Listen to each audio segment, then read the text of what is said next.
नमस्कार मित्रों, आगे वाली क्लास में आपका स्वागत है सभी का। अपन ब्रिटेन का संविधान पढ़ रहे थे। ब्रिटेन के संविधान में आज वाला टॉपिक अपना प्रधानमंत्री वाला। जो पिछले वाली क्लास में अपन ने ब्रिटेन के संविधान वगैरह के बारे में चर्चा करी थी, जो सिलेबस है उसके बारे में चर्चा करी। आज अपन जो पढ़ना है वो है प्रधानमंत्री। इससे पहले अपन ने जो राजा है, राजमुकुट है, वो अपन डिस्कस कर लिया। तो जो ब्रिटेन का संविधान है उसमें प्रधानमंत्री पद का उल्लेख किया गया है।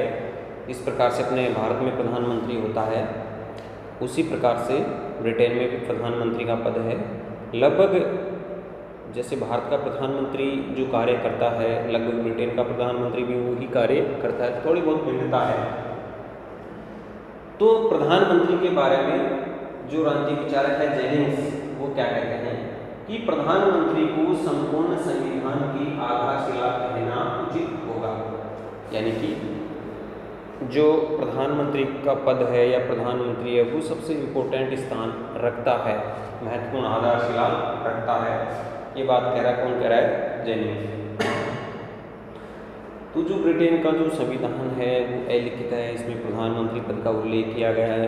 ब्रिटेन का जो संविधान है वो काफ़ी प्राचीन रहा। तो ये भी बात स्वाभाविक है कि जो प्रधानमंत्री का पद है वो भी काफ़ी प्राचीन समय से है। तो जैसे मान लीजिए आपको परीक्षा में पूछा जाए 2 नंबर के सवाल में कि ब्रिटेन का सर्वप्रथम प्रधानमंत्री किसे चुना गया है, कौन था? तो वो था रॉबर्ट वालपोल। रॉबर्ट वालपोल था।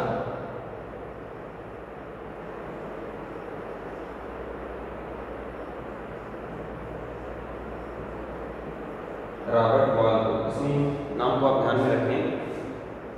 अब देखिए जो प्रधानमंत्री का जो पद का विकास है वो कब से हुआ? प्रधानमंत्री पद का विकास जो ब्रिटेन में 1721 में हुआ है और रॉबर्ट वालपोल प्रथम प्रधानमंत्री के पद पर वो नियुक्त किए गए। वास्तविक मान्यता है वो 1937 में मिली है इस पद को। वास्तविक मान्यता, वास्तविक मान्यता है जो इस पद को 1937 में मिली, जब वहाँ ताज का जो शासन था उसके तहत उसको 1937 में मान्यता मिली है। तो रॉबर्ट वालपोल सबसे पहले प्रधानमंत्री पद को चुने गए 1721 में। अब देखिए कि पद की योग्यता क्या है कि उसके ब्रिटेन की संसद के 2 सदन, लॉर्ड सभा और कॉमन सभा। तो एक तो कॉमन सभा का सदस्य चुने जाने की वो योग्यता रखता हो, उस सदन में उसको बहुमत यानी कि विश्वास प्राप्त होना चाहिए। लगभग 2 ये बातें सबसे इम्पोर्टेंट हैं कि लोक सदन का सदस्य होना चाहिए और उसमें बहुमत का जो है वो उसको विश्वास होना चाहिए। आपको परीक्षा में पूछा जा सकता है प्रधानमंत्री की कौन सी योग्यताएँ हैं, तो आप इस चीज़ का ध्यान रखें। अब है कि तीसरा बिंदु पर अपन बात करते हैं कि प्रधानमंत्री की नियुक्ति। तो आप लोग सभी जानते हैं कि जैसे भारत में जिस दल को बहुमत प्राप्त होता है उस दल को राष्ट्रपति प्रधानमंत्री पद के लिए चुनता है। तो उसी प्रकार जो वहाँ का राजा है वो भी जिस दल को बहुमत मिलेगा, जिसको सदन में विश्वास प्राप्त होगा, उसको राजा है जो प्रधानमंत्री पद के लिए नियुक्त करेगा। तीसरी अपन बात करते हैं कि उसका वेतन। तो प्रधानमंत्री का जो वेतन है 58,650 पाउंड प्रतिवर्ष जो है, आपकी बुक्स में मैंने पढ़ा है वो लिखा दिया मैंने यहाँ। तो एक बार इसे मैच कर लेना कि वर्तमान समय में कितना है, कि मैंने पहले का लिखाया है जो बुक्स में है। तो प्रधानमंत्री के बारे में जो मोटी मोटी जानकारी वो मैंने यहाँ बताई है कि प्रधानमंत्री को संपूर्ण संविधान की आधारशिला कहना उचित होगा। ये बात किसने कही है? जेनिंग्स ने कही है। फिर अपन बात करते हैं कि प्रधानमंत्री पद का विकास जो 1721 में हुआ है, वहाँ रॉबर्ट वालपोल पहले प्रधानमंत्री पद पर चुने गए हैं। पद की योग्यता में कॉमन सभा में विश्वास होना चाहिए, बहुमत होना चाहिए उसका। प्रधानमंत्री की नियुक्ति राजा करेगा और वेतन 58,650 पाउंड, ये मैंने आपको इसमें लिखाया है। अब देखिए प्रधानमंत्री के रूप में जो कार्य हैं और उसके अधिकार हैं वो कौन कौन से हैं, अपन इसके बारे में चर्चा करते हैं।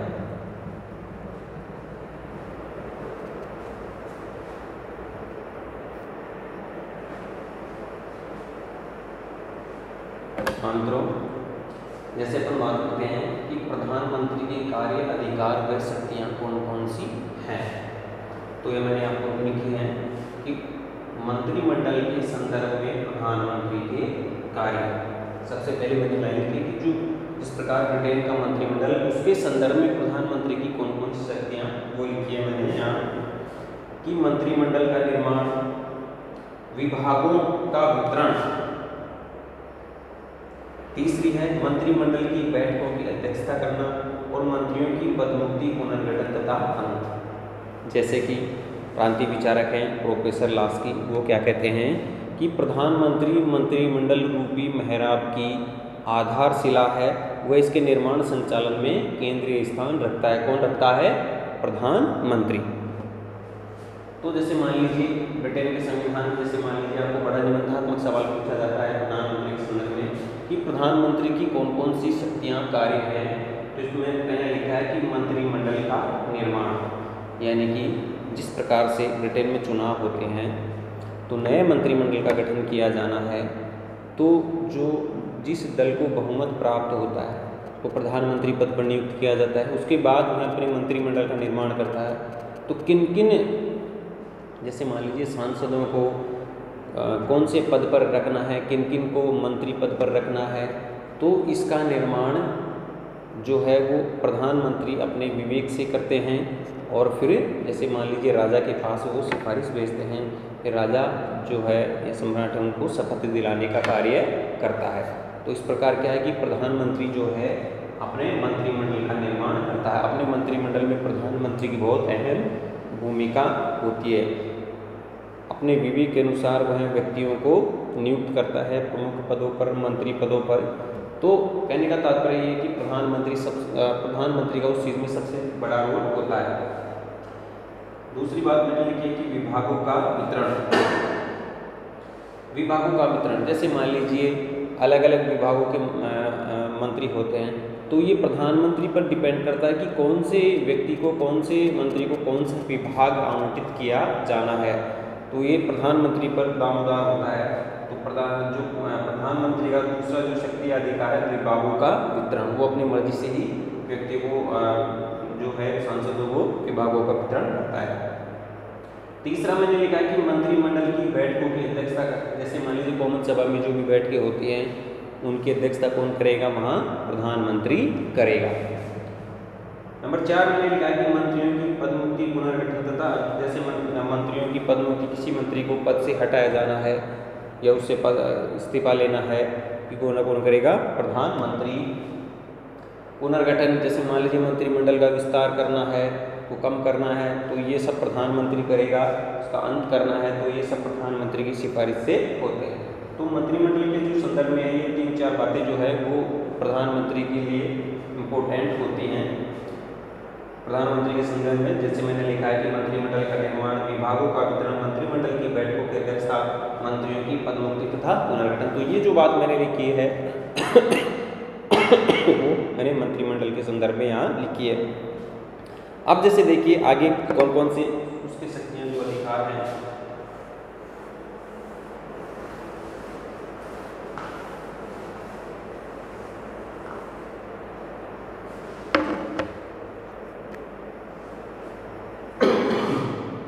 दूसरा है शासन की वास्तविक शक्तियों का प्रयोग। शासन की वास्तविक शक्तियों का प्रयोग।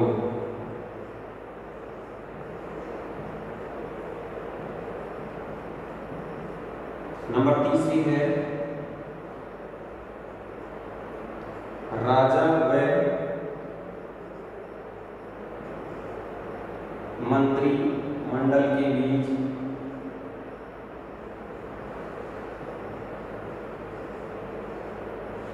योजक कड़ी।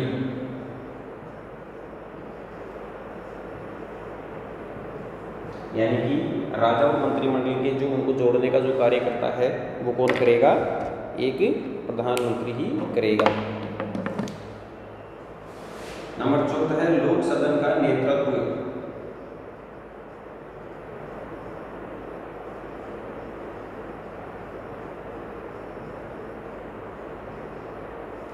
जो प्रधानमंत्री है वहाँ, तो वो क्या करेगा? एक जो उसका जो प्रिय सदन है उसका नेतृत्व कौन करेगा? वहाँ का प्रधानमंत्री।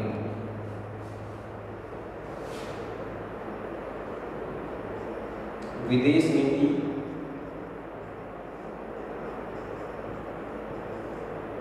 व अंतर्राष्ट्रीय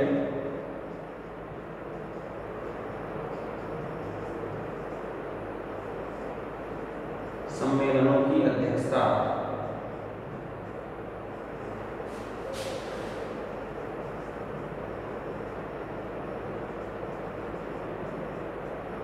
ब्रिटेन का जो प्रधानमंत्री है वह विदेश नीति का संचालन करेगा, जो अंतर्राष्ट्रीय सम्मेलन है उसकी उनकी अध्यक्षता करेगा। तो एक है राष्ट्र का नायक,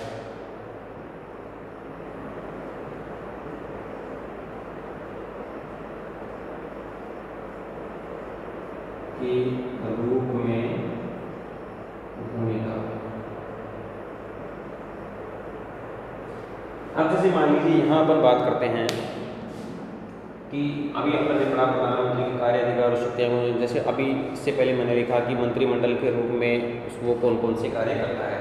अब जैसे दूसरा मैंने लिखा है शासन की वास्तविक शक्तियों का प्रयोग। जैसे भारत में जो राष्ट्रपति होता है वो नाम मात्र का कार्यपालक है, वास्तविक शक्तियों का प्रयोग कौन करता है? यहाँ का प्रधानमंत्री। उसी प्रकार जो ब्रिटेन में है वो सम्राट है, वो वास्तविक शक्तियों का प्रयोग ना करके यहाँ वास्तविक शक्तियों का प्रयोग कौन कर रहा है? प्रधानमंत्री।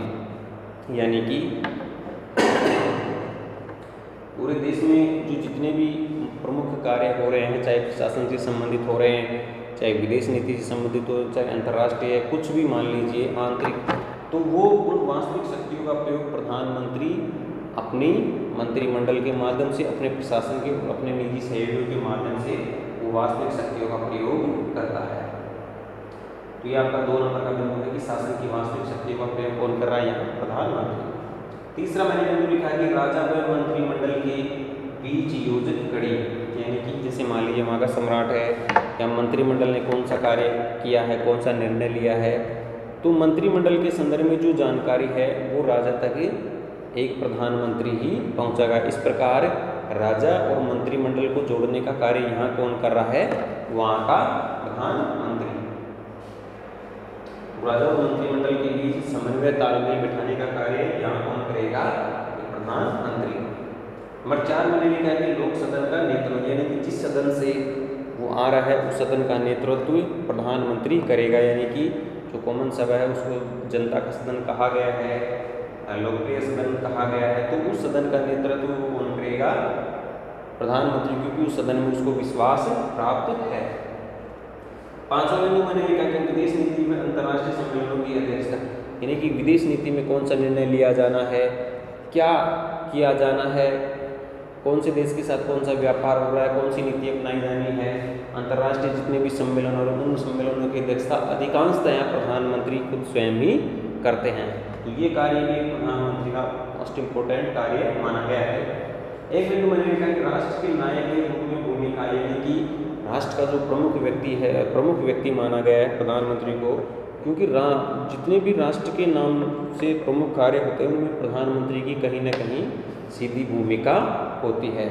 तो एक राष्ट्र के नायक के रूप में प्रधानमंत्री को माना गया है। जिस प्रकार से जैसे मान लीजिए भारत के संदर्भ में पर बात करते हैं कि जो श्री नरेंद्र मोदी है वो भारत का प्रधानमंत्री है, तो सारा कार्य है जो प्रशासन है यहाँ का आंतरिक और बाहरी, तो वो कहीं ना कहीं उन्हीं के ऊपर दामोदार पेश करता है। तो उसी प्रकार से ब्रिटेन के संदर्भ में भी यही स्थिति है। तो ये जो प्रधानमंत्री शक्तियाँ और अधिकार है यह आपको निबंधात्मक क्वेश्चन में पूछा जा सकता है। मैंने पहला लिखा है कि मंत्रिमंडल के संदर्भ में प्रधानमंत्री शक्तियाँ कार्य है, दूसरा है शासन की वास्तविक शक्तियों का प्रयोग, तीसरा है राजा और मंत्रिमंडल के बीच योजित कड़ी, लोक सदन का नेतृत्व, विदेश नीति में अंतर्राष्ट्रीय सम्मेलनों की अध्यक्षता और राष्ट्र के नायक के रूप में भूमिका। तो ये हो गए ब्रिटेन के संविधान में प्रधानमंत्री की कार्य व शक्तियाँ।